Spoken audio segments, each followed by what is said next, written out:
İnsan musiqi bəstəliyir, insan hərfliyir. İnsanlar danışır göz yaşında. Divar qorxmuş, daş ürkmüş, səma solmuş, vicdan küsmüş. İnsanlığın qurumuş göz yaşı, insan kəsib gülürmüş.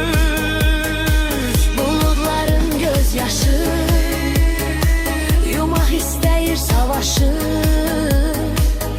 yumaq istəyir qanı, o ürkək yüzü başı.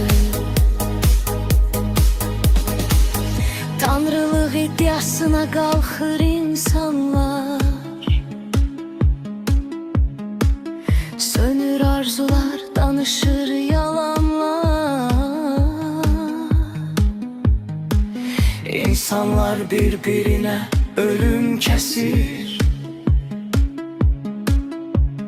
bircə göz yaşı axıdı buludlar.